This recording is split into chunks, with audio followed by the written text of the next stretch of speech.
money that I collected. It's honorable that brought money. Can you make a contribution to Nigerian peace? I want all of now look into this comes in Nigeria when we want to take steps every day to make this country a better place. The new Nigeria is education is telling them it's time to change. All colors, shades, angles, and perspectives can be overwhelming in our present world of information overload. This is introducing Ground Zero. Ground Zero is a current affairs discussion phone-in program covering topical issues in the polity. The program is a platform for an in-depth analysis of trending issues by professionals, authorities in various fields, analysts, and key actors in the polity. Ground Zero gives the listener an opportunity to contribute to the discussion via phone call, SMS, Twitter, Facebook, and Instagram. From the conservatively serious to the ridiculously funny, Ground Zero accommodates them all. Professionals, urban contemporary businessmen and women, policymakers, public service workers, students, artisans, traders, and the in-between. Ground Zero comes up on Tuesdays from 5 to 6 p.m. and Saturdays 4 to 5 p.m. Ground Zero. This program is exclusive to Invicta 98.9 FM. Tune in.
It's another lovely Saturday evening, and you're right here tuned to Invicta 98.9 FM. And at about this time every Saturday, you know it's time for the Never Dull Moment program on radio, where we talk about topical issues in the polity. My name is Ehis Agbon, and today on the program Ground Zero, we shall be looking at how everybody can be part of what we do, because there is a maximum amongst the disability group that you cannot have a thing for them without them. So we will not start the discussion on the inclusion of the disability group and the role they have to play in the Urban Renewal program of Kaduna State. We'll stand that down until they come into the studio. I will go straight to talking about real hot, hard politics. Yes, real hot, hard politics, in the sense that it has become it is no longer news that Nigeria deserves a third force. There is a third force and all of that. But unfortunately, I'm just getting a message from Victor Bobai. Meanwhile, Victor Bobai, I've been calling you all day. Your phone was not just connecting. You're supposed to be a part of this program today. Maybe if you can connect with us on phone, you will still be a part of it. But meanwhile, I already have Eddy Ochigbo right here with me in the studio. Why I just made that message about Victor Bobai is I just saw him online now, but I've been trying to call you for like 2 hours. I couldn't reach you. So Victor, maybe you will have to call into ground zero so that we'll have you as a guest. I can see that you are online. Okay, I have Eddy Ochigbo, a veteran journalist and media strategist, is already with us in the studio. And on the program today, we will be looking at emergence of the new political group and the chances of a third force in the coming political race. When we talk about coming political race, we are talking about the 2023 election. Hoping that if Victor Bobai can join us, then we will move on with the program, including him. Okay, like I said, we cannot talk about them without them. Luckily, thankfully and happily, the members of the disability community and also a member of CALPED and a strong OGP advocates have just entered the studio.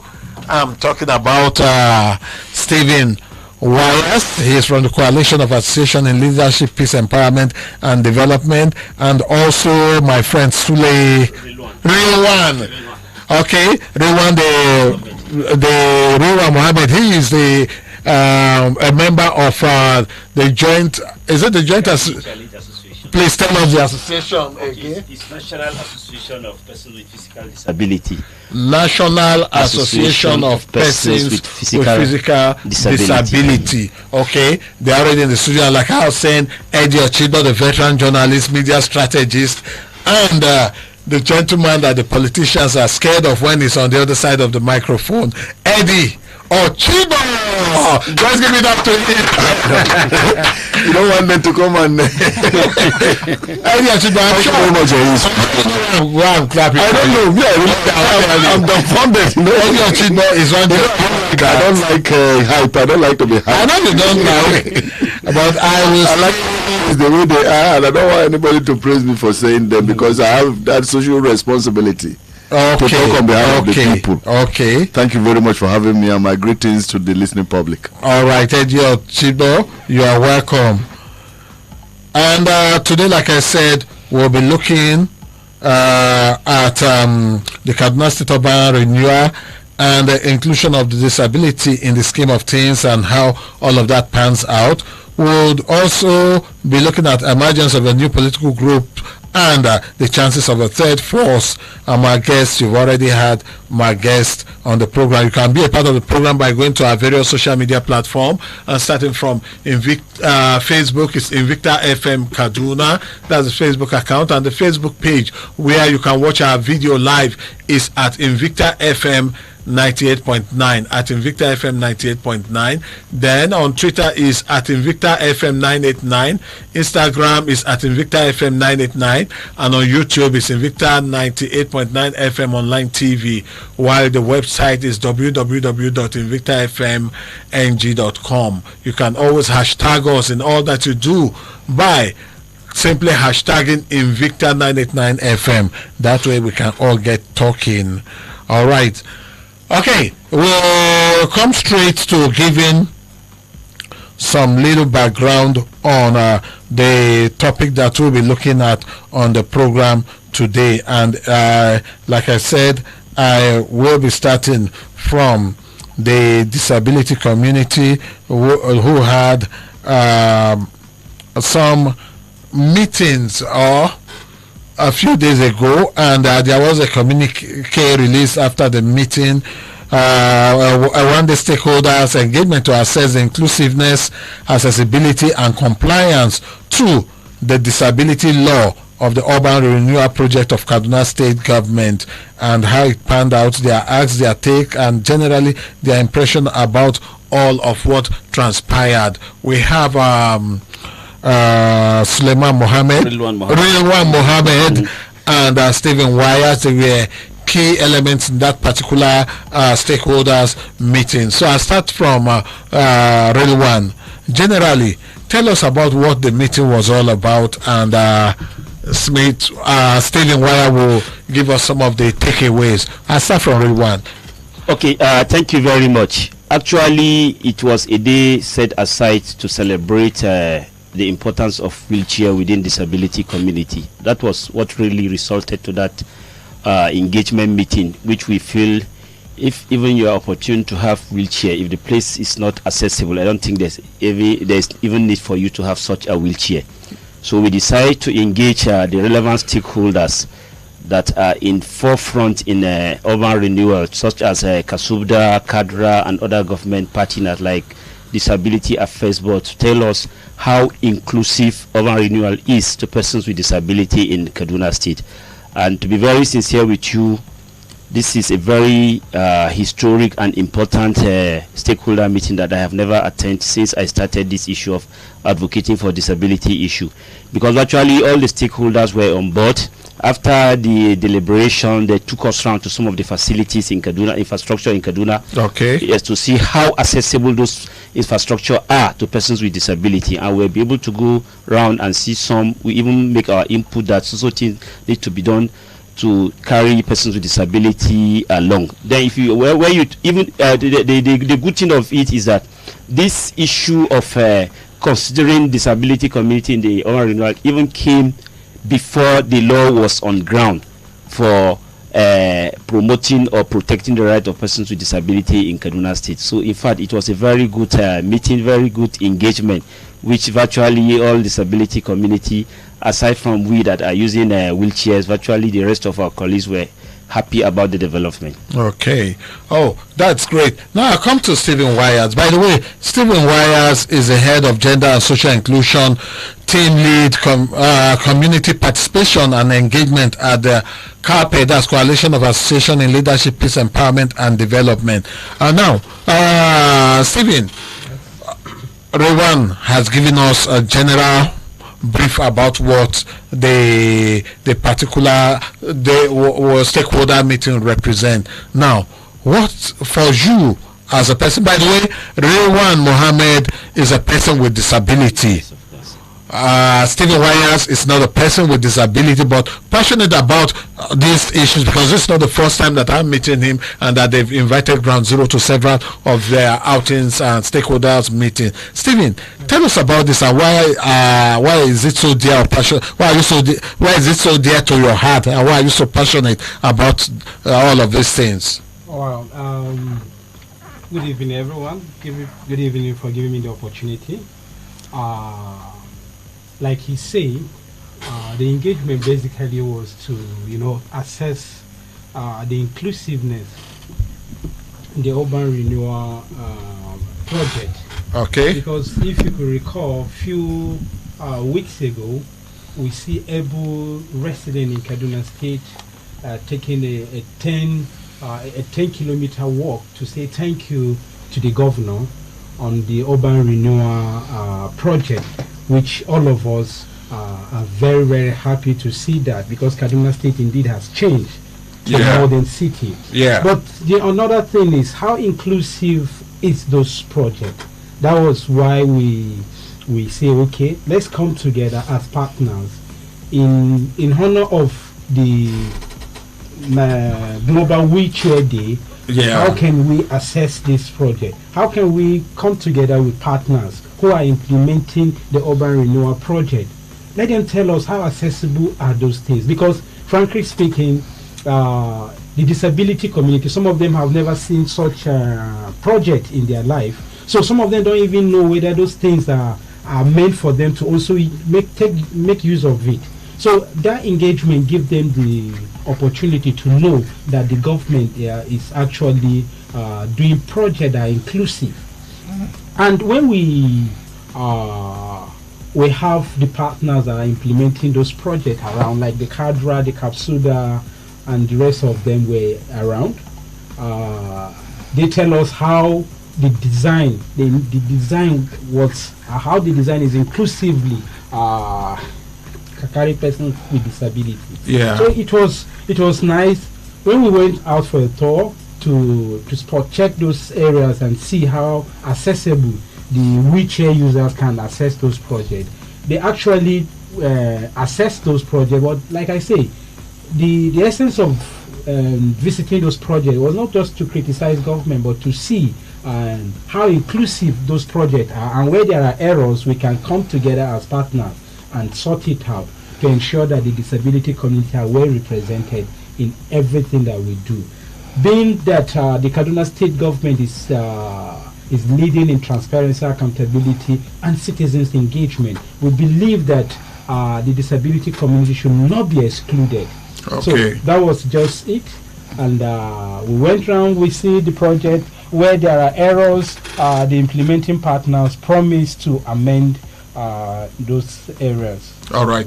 I'll come to Eddy Ochigbo to add his voice to this particular conversation, looking at the one-day stakeholder meeting, and from what everyone said, generally seeing how those in that particular community can be carried along and what the state government is doing, and also the general scorecard. What's your impression about this?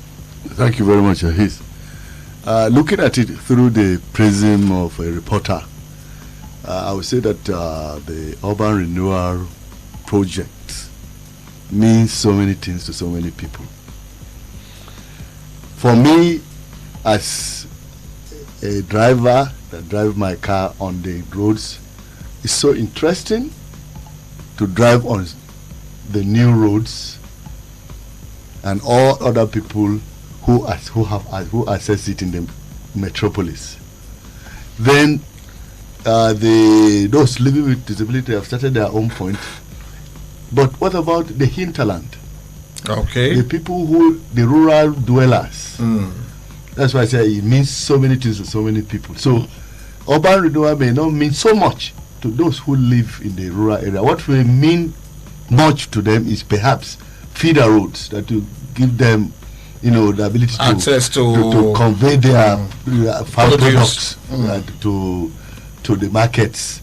So I don't know whether those aspects were captured in the urban renewal or rural renewal. So I would say kudos to the Kaduna State government for changing Kaduna, the face of Kaduna, to a different thing. I don't think since the time of Ahmad Bello, not that kind of structural, massive structural this has never happened in Kaduna metropolis. But I say this to make reference again to the hinterland, the rural areas. They should see how they can, capture them into some of these projects, in the future, because it's one thing to make the urban areas beautiful, and it's another to give the rural dwellers some sense of belonging. So if things like that should happen again, let it, be, let it take that view of other people, capturing the people who are in the rural areas, because they too are part of the society. All right. I'll come back to Rewan now. The event has come. You have seen it, and it is gone. What next now? That's the big question in respect of inclusion of people or persons with disability in government programs, projects, and structured development and creation. Well, actually, on our own part as OPD, that's Organization of Persons with Disability, we have been trying our best to create awareness, to make sure we are carried along in all aspects of life. But unfortunately, then there was no law on ground to back our effort or our push. With the coming up of the law now in Kaduna State, a disability bill was just signed into law in April last year. So this has given us a great opportunity to engage not just government but even private sector, to tell them that it's a law that's anything you are doing in Kaduna State, irrespective of accessibility, inclusiveness, you must consider persons with disability. I think that is where we'll be able now to rely our hand on.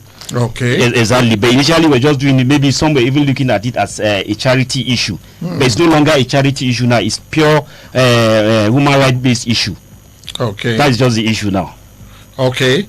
The issue now is that there is a law, and everybody carrying out any project or anything in Kaduna State should know that there is a law that is backing persons with disability. Definitely. And in all that they do, they must carry persons with disability along. Definitely. And Stephen Wayas, you give us your parting shot on in respect of that particular one, because as a member of the civil society organization, I know advocacy and all of that is a major part of what you do.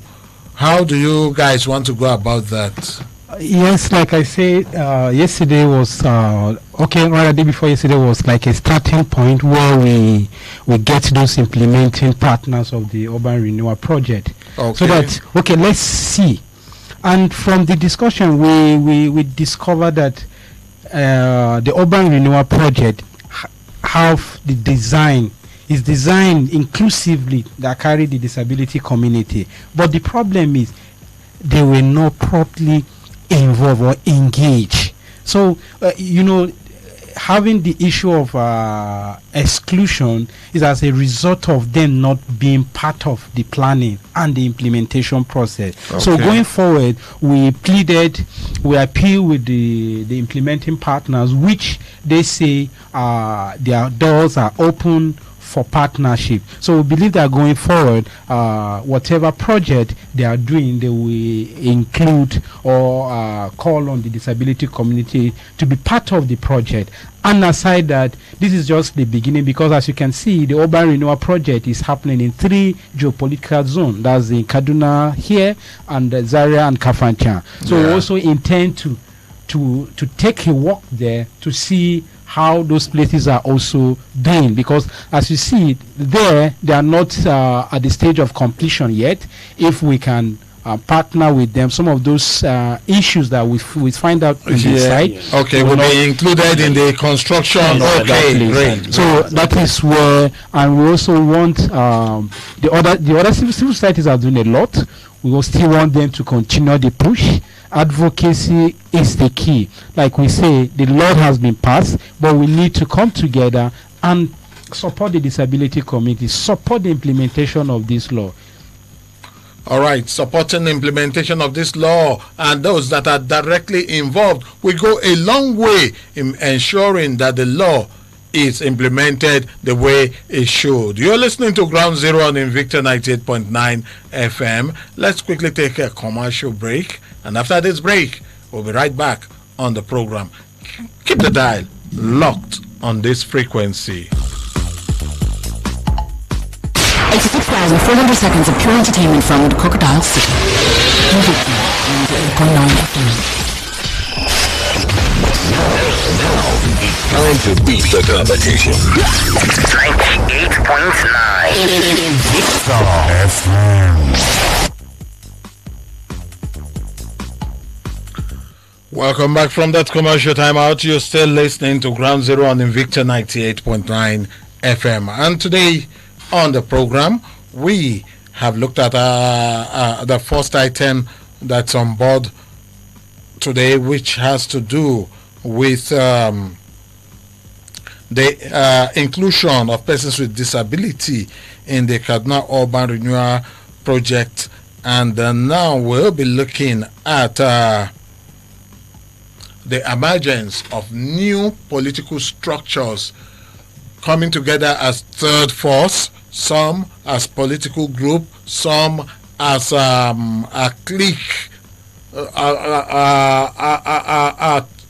group that is a movement. Yes, thank you so much, Eddy Ochigbo, and all of that. And we'll be looking at that too. I can excuse Stephen and everyone from this discussion, but they'll still be with me in the studio, because when we open up the phone lines, there might be questions for you guys in respect of what we are discussing. Now, Eddy Ochigbo, over the past 7 years or almost 7 years or thereabout, that we have come to this new administration, so many things have happened, as it is said, not trying to use a cliche, so much water has passed under the bridge. And in the past few years, prior to the 2019 general elections, people were clamoring for a third force. Yes, indeed, there was an attempt to force a third force on Nigerians through the Social Democratic Party, SDP, which eventually did not seem to really take off then. But as 2023 is approaching, where we are going to have the end of another political cycle, people are coming together again to form groups, movement, teams, and all of that.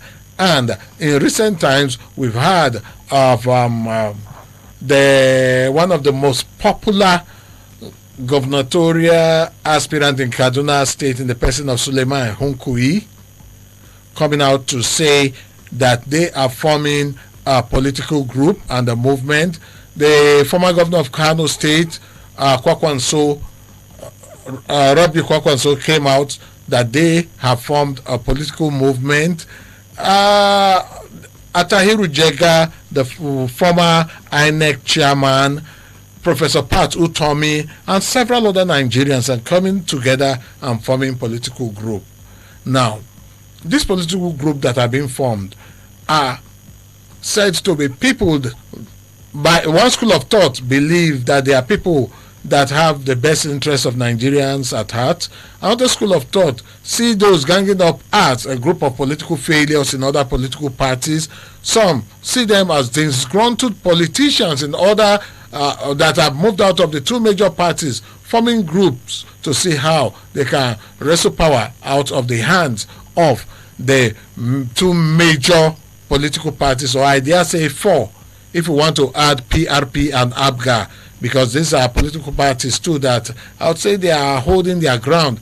Probably young political party too, because I recall that they have someone at the National Assembly. Also, these are parties, and with the electoral acts that have been signed by the president and bits and pieces that are coming out of that, and the opportunity of people to come in as independent candidates also being one possibility, and this third force coming together now, what does it portend for the 2023 politics? Eddie. Thank you very much, Ehis.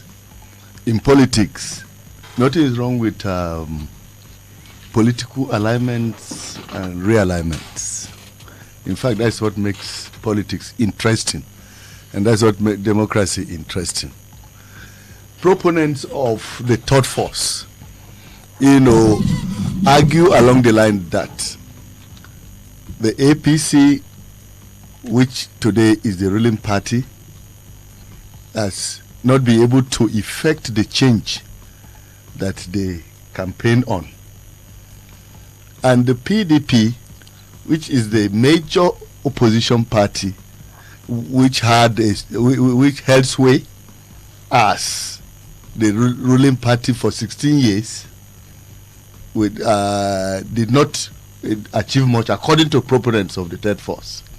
And therefore, those who say that there should be a third force believe that there is no difference between the APC and the PDP. Yeah. And actually, I'm not a politician, but I'm very, very sympathetic to the third force proponents, because if you watch from 1999 till date, we are not where we're supposed to be as a country, that has run democracy for that amount of time, because so many things have not been, achieved, or things that ought to be achieved.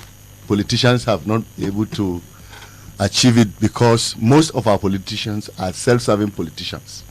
So the idea of the third force did not come from the blues. It came because of disenchantment of the current politicians who belong to the ruling, both the ruling and the opposition.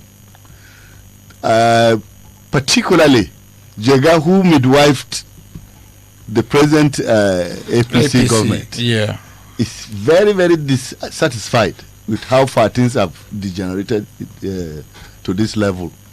So that's why it's one of those, including Patutomi and the likes of Kwankwaso and Hunkwi.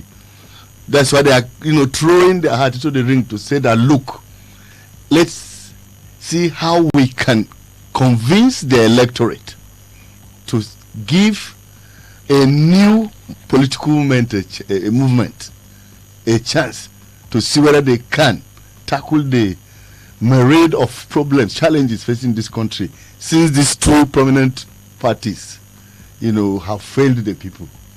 But mark you, there's a challenge there. Before the APC came together from different parties, the CPC, Tinubu's Action, ACN, and so on and so forth. It took them more than 2 years to mobilize. So my fear is that the coming of the third force, not even late. Up to a year to the elections. To me, it's too little, too late. But there's a caveat to it. The recognition by the recent amendment, of independent candidature, is another big blow to the politicians who have been doing things in some kind of way they want, and also the signing into law of the Electoral Bill Amendment Act is another big blow to the old-time politicians who think they can just manipulate their way into power. That act will, if the spirit, not the law, if the spirit of the people who effect it, is able to, follow the law, then it will make the process of voting far, far, far more transparent. Okay. Because it will now be done electronically, where it will reduce the chances of rigging. So the rigging machines, both from APC and PDP, they are in trouble if vote of the electorate will count. And then I hear you as you came to the studio when you were campaigning that people should go and pick up their go and register and get their permanent voters cards. Yes. Because that's the only power that the citizen has. If we really need to change things, then those who have reached the age of voting should please acquire their permanent voters cards. Yes. So that in the event of people who don't want, but the kind of politicians who have been recycling themselves, if they come, that voters card gives the electorate, the members of the electorate, the power to reject them. If votes begin to count, I can tell you that the recruiting process of our leadership will change.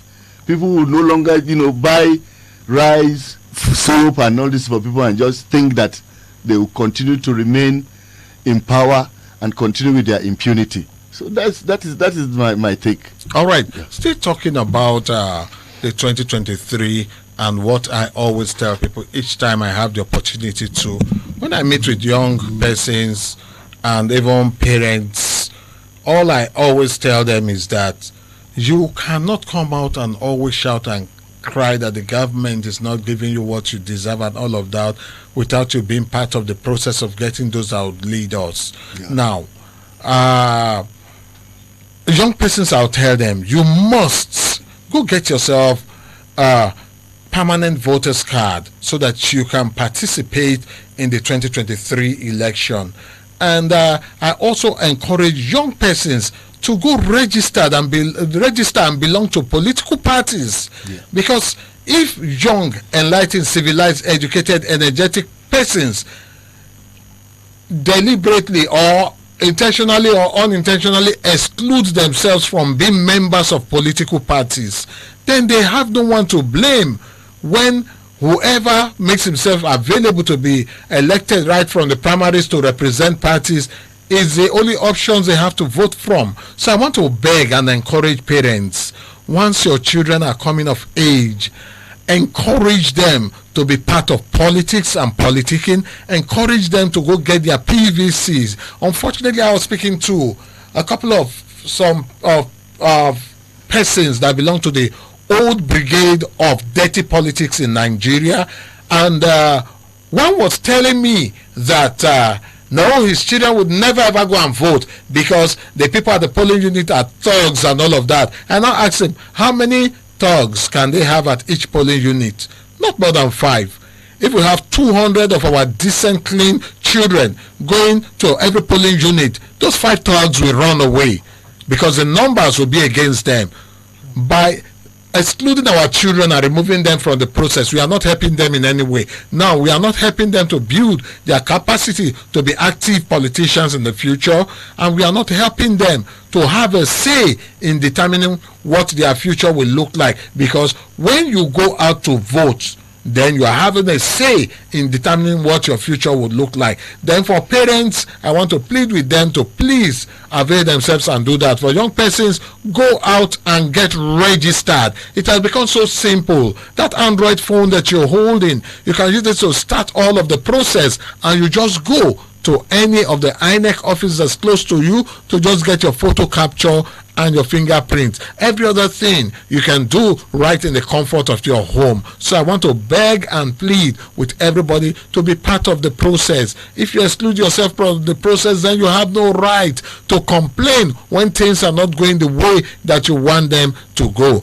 Let's come back to talk about different political groups. Now, some of the parties that we are key partners in the fusion process of the groups that are coming into place are groups like the Rescue Nigerian Project, the RNI, Nigeria Intervention Movement, NIM, Strategic Element of Civil Society Movement, Youth NSAS Movement, National Rescue Movement, and the African Democratic Congress. These are some of the groups that have been part of all of this process, and we want to believe that probably they are putting their acts together now. But looking at what it has been in the past and what it is now, do you think there's a chance for this group of persons coming together?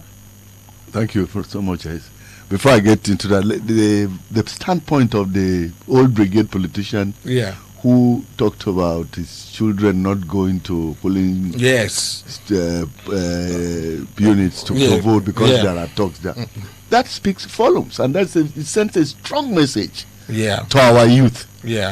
That that's the very youth that are recruited into Togri and all this. This is just a politician now saying that he doesn't even want his son to go near to perform a civic duty because of the people he has recruited there, that they may enjoy, not kill. And there are people who go and pay the supreme sacrifice for somebody who has given maybe 1,000 or 2,000 to do Togri. So that should tell you that, look, any politicians who is recruiting you for Togri, reject him, go and get your voters card and be part of the process. Now, coming to your point about the movements, that coming together, it will depend on how well they agree to present a strong candidate. How well they come together, just like the APC did to take away Jonathan. Let them come together, get somebody strong, if they can agree.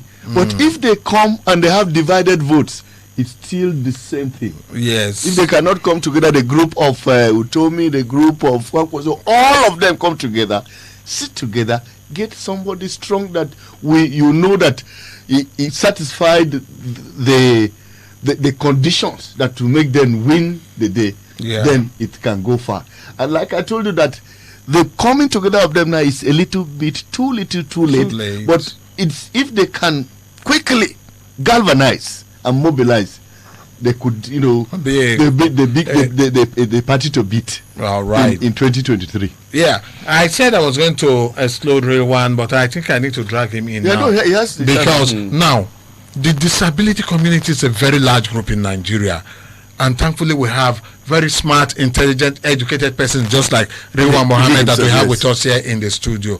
Now, how well do you think, not do you think, now how well would I say your group, the disability community, how well are they carried along in the scheme of things, right from INEC, right from political parties, and right from even communities when it comes to elections, politically, and looking forward to 2023? How prepared is your community for 2023? Well, actually, let me start with INEC. INEC has been doing very well in terms of carrying persons with disability along. Yeah. I think there's a provision so far now, particularly for the visually impaired. There's an arrangement or a move to make a ballot paper in braille so that the visually impaired can vote easily. Then we are in talk with INEC, both at state and local government level, and even federal level, to see how inclusive issue of voting will be maybe carry person with disability will be carried along. Then in terms of political parties, there are some political parties that have started to realize that there is a very mass vote within disability community. One of the secret is not just me as a person with disability voting. If I agree to vote a candidate, virtually my family, friends, and well-wishers will definitely vote that. That is the secret with bringing person with disability on board. Let me make it very clear. The present APC did not even scale through without bringing person with disability on board. I was a campaign member in a director of mobilization in a Buhari campaign council then. That was 2015. I know how we went around to mobilize our people. And at the end of the day, virtually, we just came to sign a social contract with APC then. That we have been fighting to make sure that people with disability are carried along in terms of generally everything in life. What we want is just to assent on Disability Act, which we have engaged the previous government on different aspects. We did not get result. So we had a town hall meeting in Nasarawa. I was one of the speakers with Buhari and his team then. We told him, if you will sign disability bill, we will mobilize our people for you. And that was what happened. That was very simple. So as I'm talking to you now, we have a disability bill signed. We have a commission for disability affairs. Almost 10 of our members are having federal appointment. So these are things you make it very easy. If maybe another political party now will come, okay, I'm not just giving you a commission, maybe I'll be giving you ministry. You understand me? Maybe in each state there will be space for two commissioner, all these things. Before you know it, you will get the mind of person with disability and they are well wishers. Wow. That is just the secret. And I hope the politicians and political parties are listening in and knowing that there is a way for them to carry everybody along and everybody will be part of it. 081-40,989 and 070-87-800-989 are the numbers to dial to add your voice to our conversation this evening. Let's find out who our first caller is. Hello, good evening. A very good evening, Ehis, and you are crew there in the house. I'm Kure by name. All right, Kure, you're welcome to the program. Yes, they've done justice to this topic. How I wish this new movement party will come to stand and they will make us proud. Me, I want to see that change. Honestly, that change that APC promised me that I didn't see it. I want to see it from this new party. Me, I'm tired of APC or PDP because all of them are the same father and mother. So I want to see that change. Me, I don't have party. Despite the fact that a politician, they don't have enemy, they don't have friends. So that's just my own.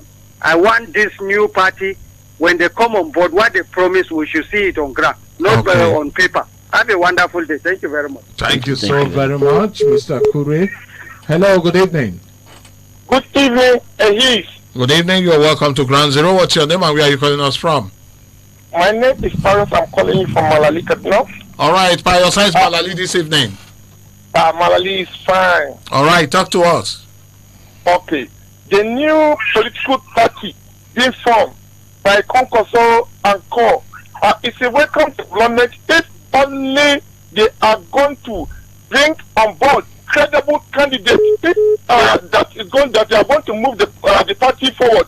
If only it's not formed based on selfish interests. We have credible people right now that they're supposed to go and mobilize and bring them on board. People like Zulum, the people that people want, not